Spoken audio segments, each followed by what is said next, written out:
Hello and welcome. This is the Harboring Light. I'm Mary. I give a conservative perspective about the world around me. Feedback is immensely important. Feel free to reach out to me. Two ways to do this is through email. That's the best method. You get more of an immediate response. And then YouTube comments are greatly appreciated. Alright, so word of mouth, I can't stress enough, that really has a lot of value. So,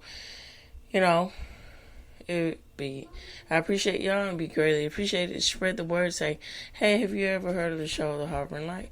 Okay, all you gotta do is type in The Harboring Light. Yeah, hold on, baby. I'm done. Okay, just a minute. Type in The Harboring Light. That's me. Alright, so let's go on to the topic of choice. So this is going to be a series here. And everything's going to end with me giving a very detailed analysis about a book that covers a well thought out, very elaborate and detailed, and a very different perspective about the aspects of how advertisement is ingrained in our culture, specifically the American culture. And it's entitled American Advertisement, 200 years or something like that. But I reiterate that towards the end of this month. Alright, so all of this is leading, these series that I'm going to focus on is leading up to that. So the topic of choice here, I am going to focus in on my thoughts about the Hanes ads from the 1990s, particularly the ones that, and there were assorted ads, but the one that is well known and well renowned is the Hanes ads featuring Michael Jordan. Here we go.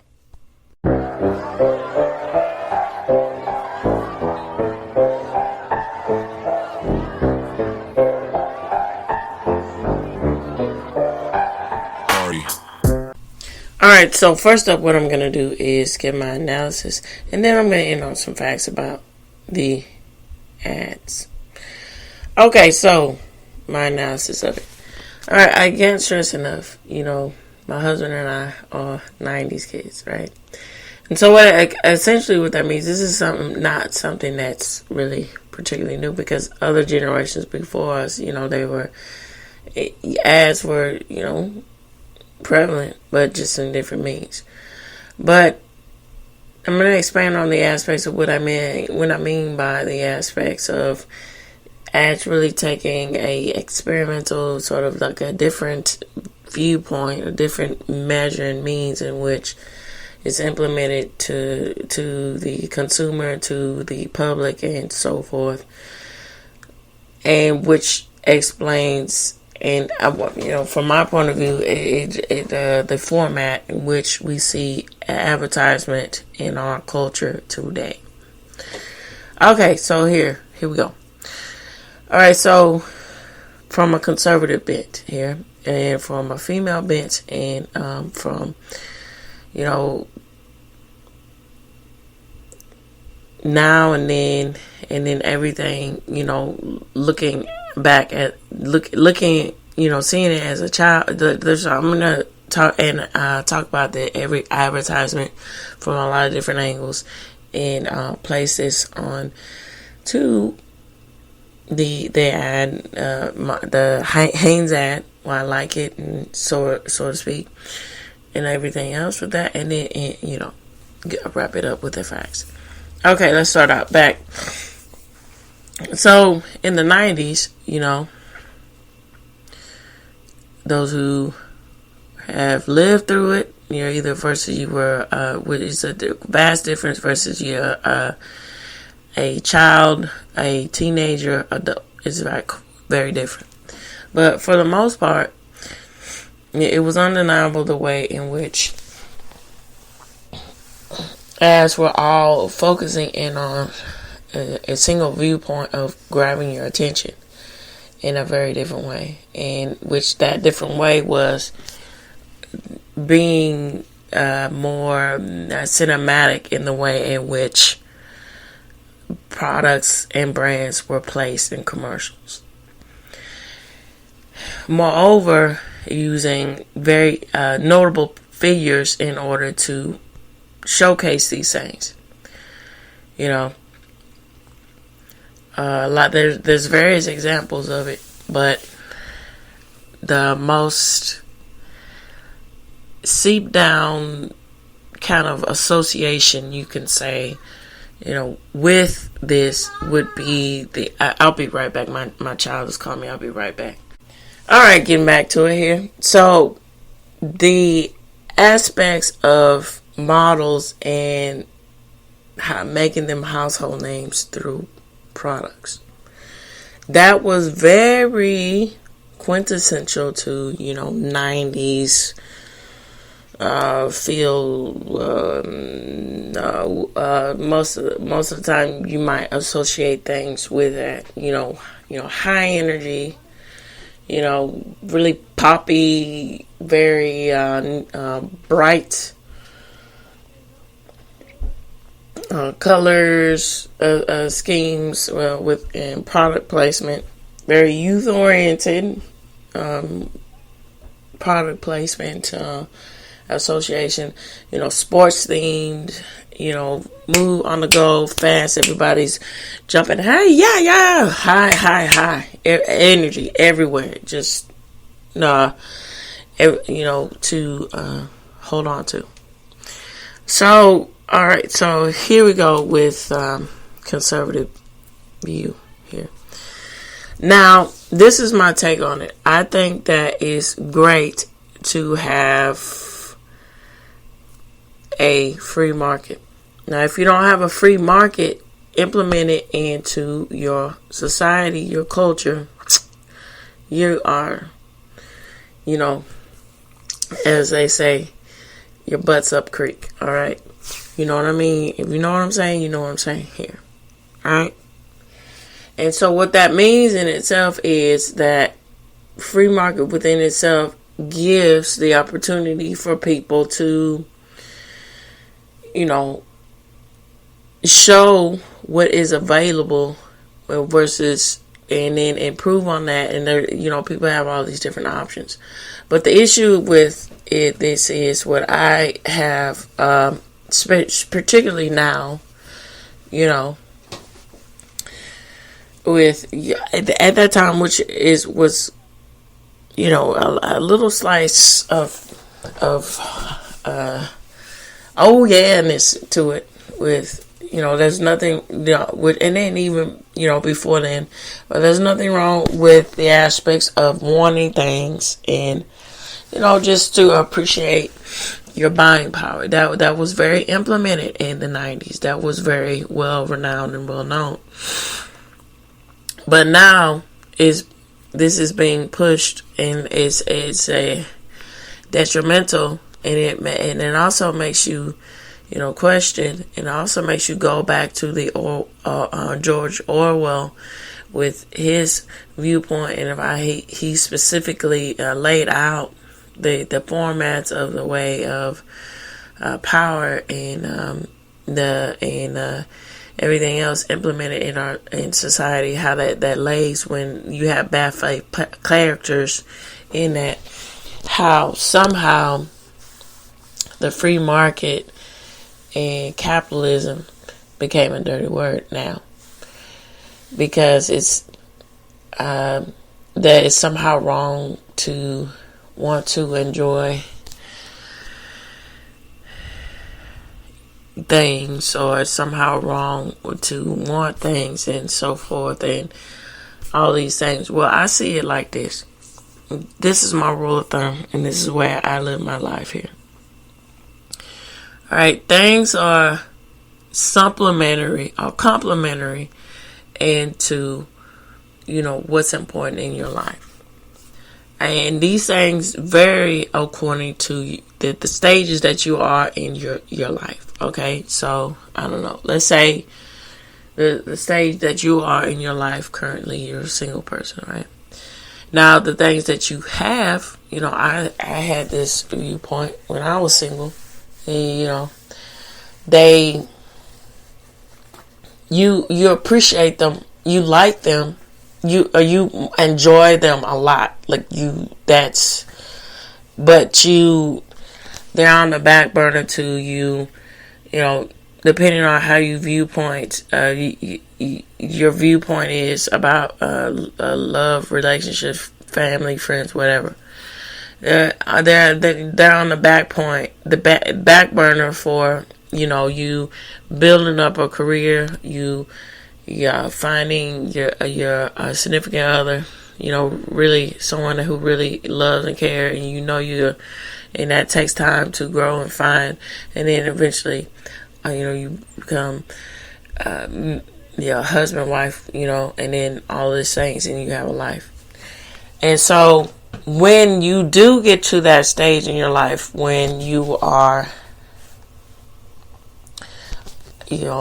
husband, wife, you have children, things change when it comes to the aspects of how, to me. Now, this is my point of view. I think it changes, and to where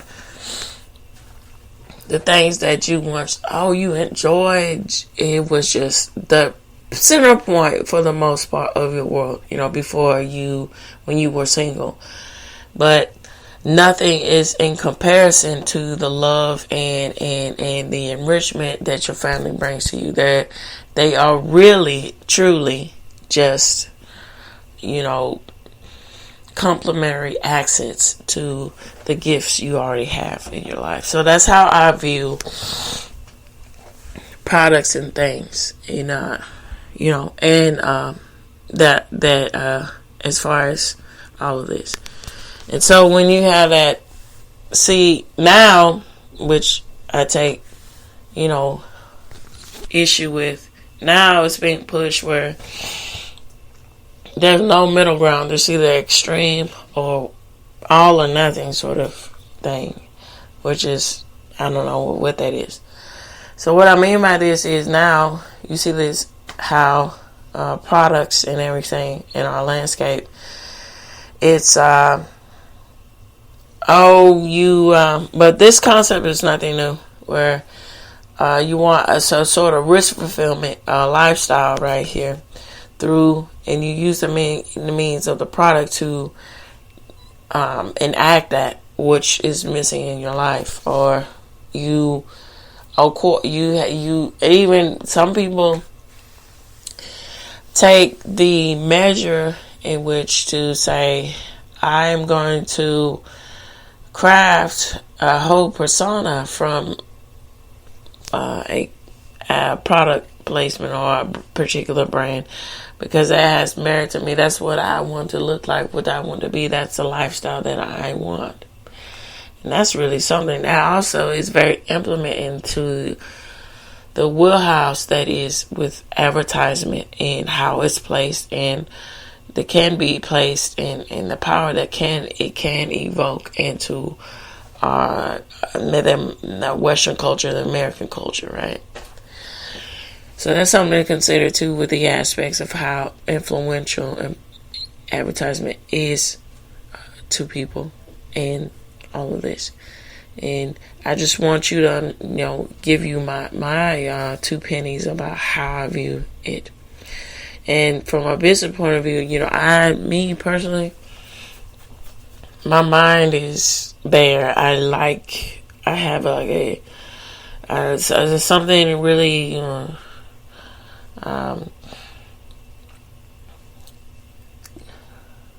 suitable to me, like the way my personality is, or the business for sort of structure or environment. It just, because in business, and most people, who are business oriented, or where there is a lot of titles and sectors that come out of that.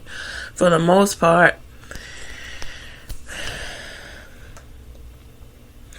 your skill, where what that is, and you have to have marketable means of understanding in order to be successful. So that means that you have to really know what you're doing, and then if you don't understand, you reach out and then you get guidance and help and advice. You rescale, if you want to, move and be successful in the float of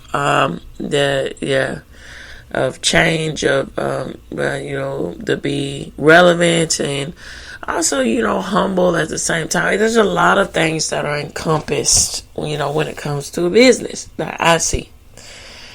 And that's why, business really sticks out to me, and I just really value it, because it's just so much.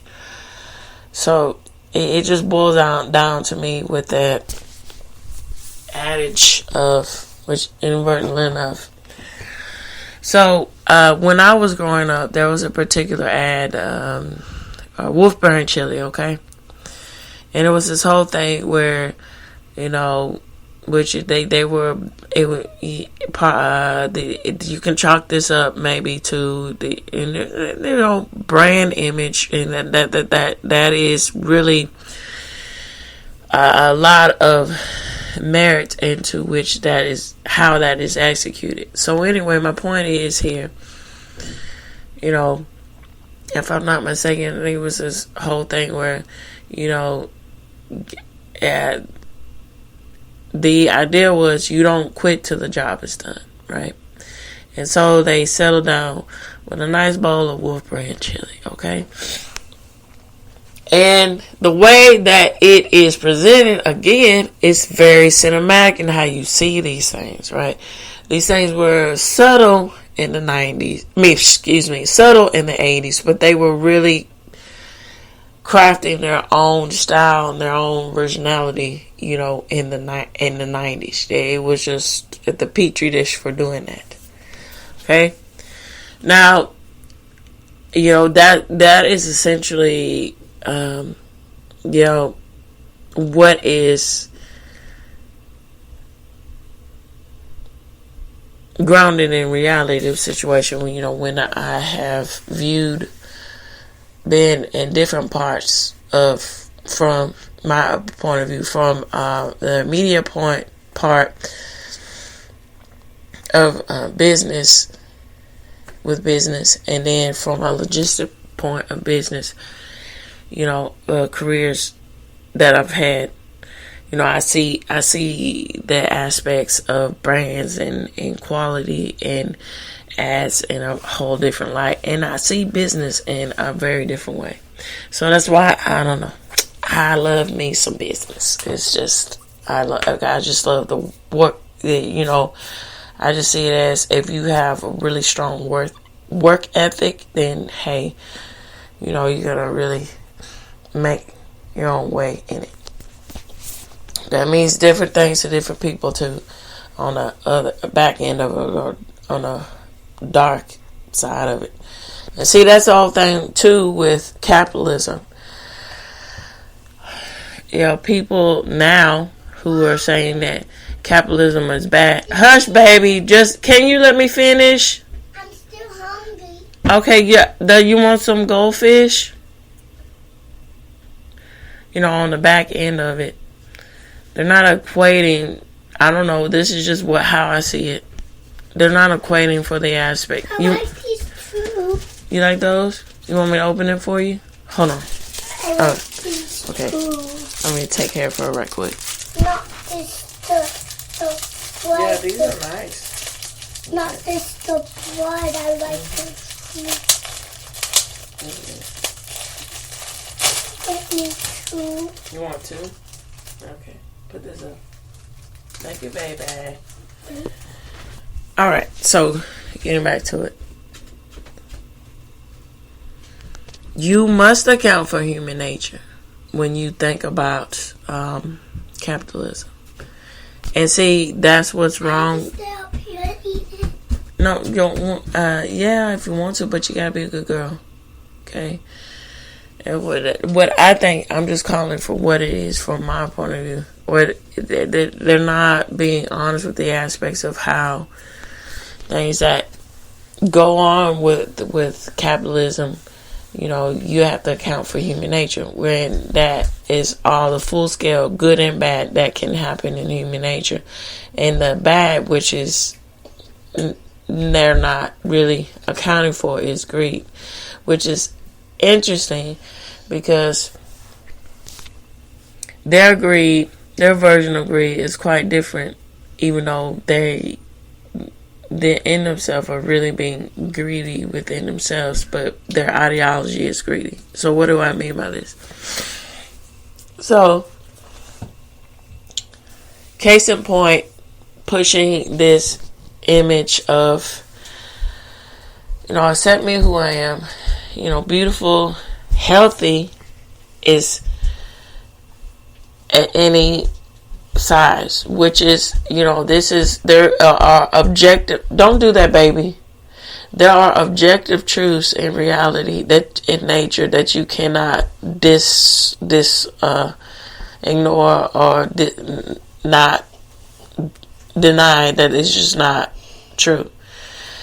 And all of these things if you look at it from this view, this is just how I look at it, is very having that sort of dogmatic mentality is very greedy, because in the companies that go along and enable these things, it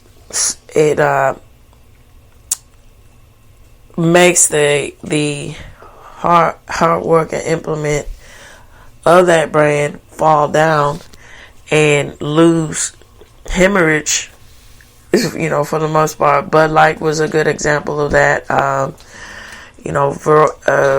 Victoria's Secret was a good example of that, because okay, baby, because you are alienating the consumers who actually enjoy the product by being using your ideological viewpoints and that as a means of greed.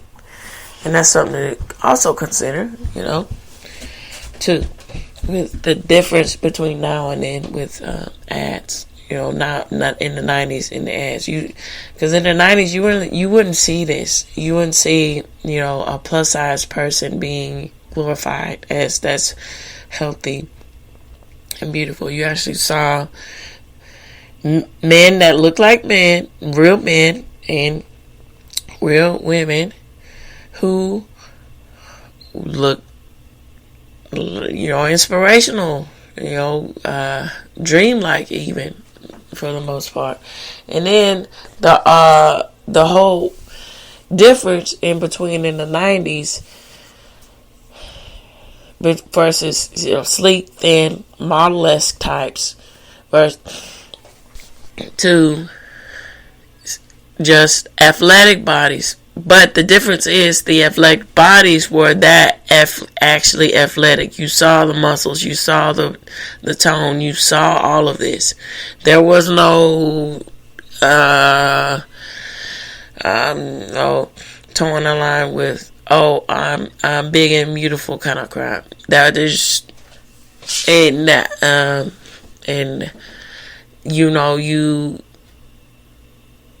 you must abide by this. I say it's crap because, who are we kidding? Like, that's not really, most people don't want to aspire to be heavy. And, there's nothing wrong with being overweight. That is a problem with being overweight, that just as far as health reasons. That is the issue here. But if that's what you are, that's just what you are. And it's just one of those things where, you take accountable for how you look. And that's what was different in the 90s. Most of the time, as far as coming with image, it was encouraged just to be accountable for what you do or how you look,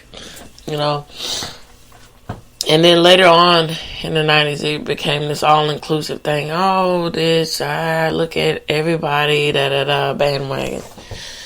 But what I'm saying here is, if you're heavy, just own it, okay? But don't try and force other people to say, well, that's attractive. It's just, I'm sorry, it's not, And also, if you have a family or someone, you're married, you have kids, even more so you have kids, you should want to do your best to maintain and do what you can and stay in shape, because after all, you want to live for your kids. You want to live for your spouse. You want to look good for you should want those things. And it's something ain't being pushed where to now, and it was subtly showing itself in the early 2000s, towards the later part of the 90s, that the man is in shape, but the woman, she can kind of slip a little bit. I don't know about that. So that's my take here. Now, getting into the advertisement of Hanes ads. Now, sports was very prevalent in the 1990s. I mean, you had powerhouses everywhere. It was all the way from football, baseball, so forth. But Michael Jordan was at the forerunner of all of this. He was just a megastar. He still is a megastar. He will always be a megastar, no matter what all this bullcrap that's going on in the internet. Oh, LeBron James. No, man. Look, and you can say, hey, Mary, it's fine. I get how you feel. It's fine. But I'm just telling you front. Hey, man, don't wash down what he has done, his legacy. Come on. Okay, so it made sense for the Hanes company to want to market off of that and build a brand image from him, because he's flipping Michael Jordan, for goodness sake. And then also he had a lot of commercial rapport anyway, because of the Jordan, Nike, and everything, in his respect. And also with the aspects of him having a even more commercial appeal, when the Space Jam came out. And so, he was just off the charts. He is just off the charts, right? And so those brands, those particular ads really renowned out to me. And I was talking to my husband the other day. I was asking him, what he thought about and he's like, I would like for you to talk about it, So shout out to my husband. Thank you. So anyway, when I saw those ads, I thought they stood out to me, because they were long running in the aspects of how the humor really takes a whole merit and light in it, in which you place that in the ad. And so Michael Jordan really did that right, and he was one of those notable figures that really understood how to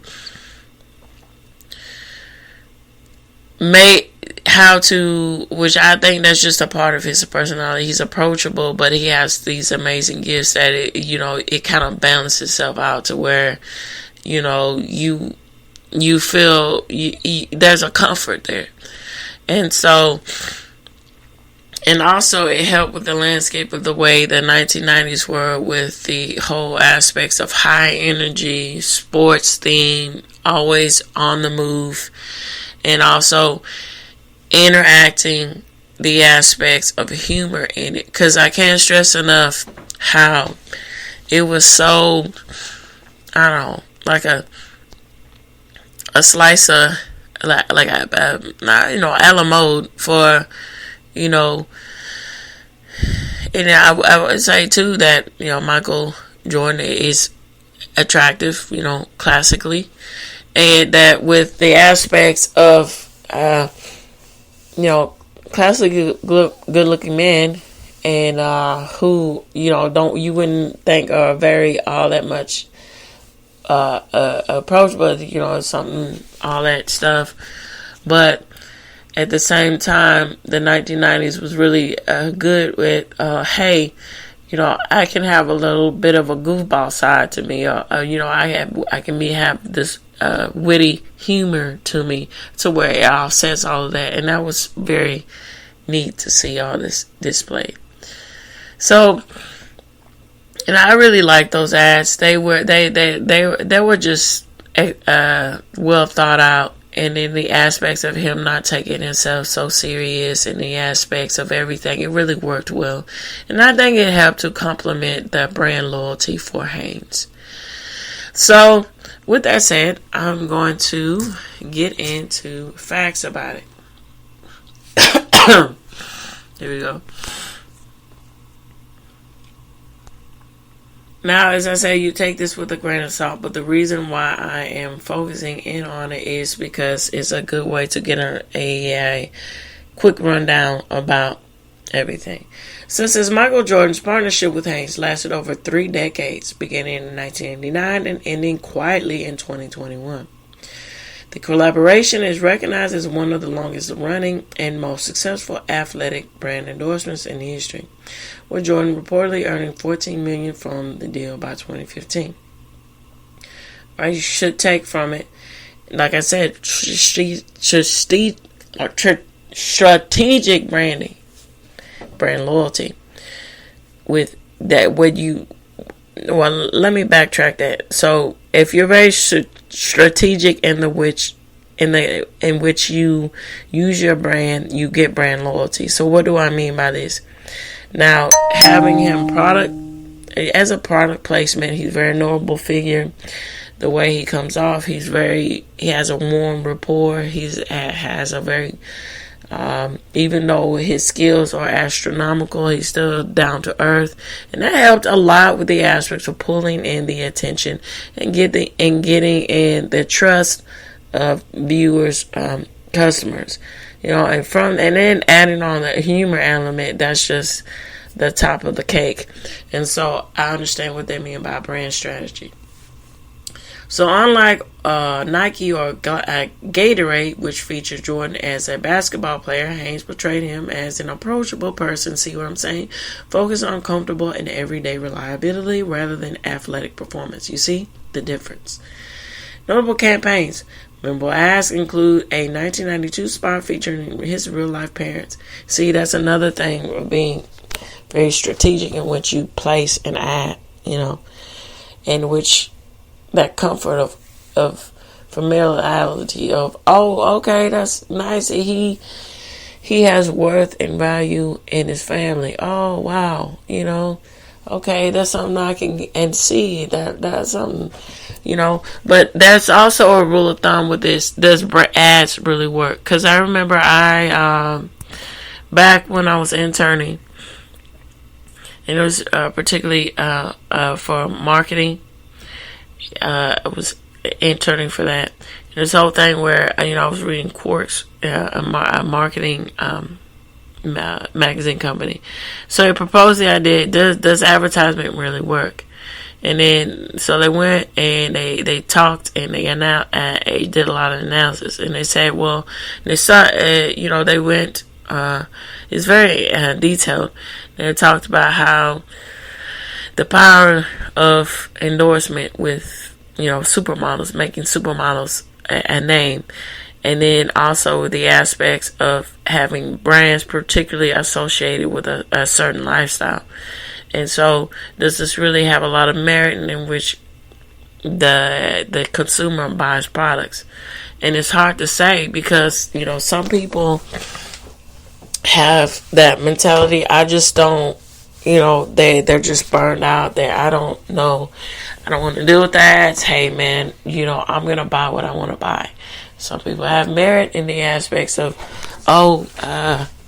this is what this is showcasing when I think about this brand X or whatever. And there's a lot of in between. So that's, really interesting to see how does that actually play out when you think about advertisement and consumer buying power. All right, so in a 2003 Super Bowl commercial with Jackie Chan promoting taglines, undershirts, I remember that, and a 2014 ad where Jordan dresses up golfer skills to highlight X-Temp technology.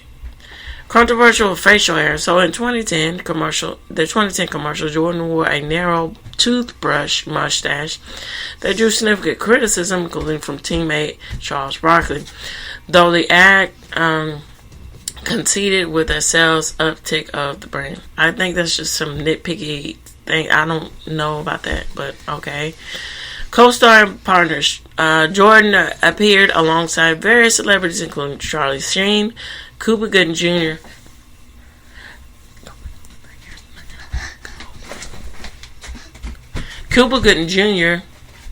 Matthew Perry, and a fictional corporate salesman named Rick, which is interesting. So, 30th anniversary in 2019, Hanes celebrated his milestone with a promotion including 800,000 packs of underwear. Come on, sweetheart. Come on, just hurry up. Go. Okay. Packs of underwear.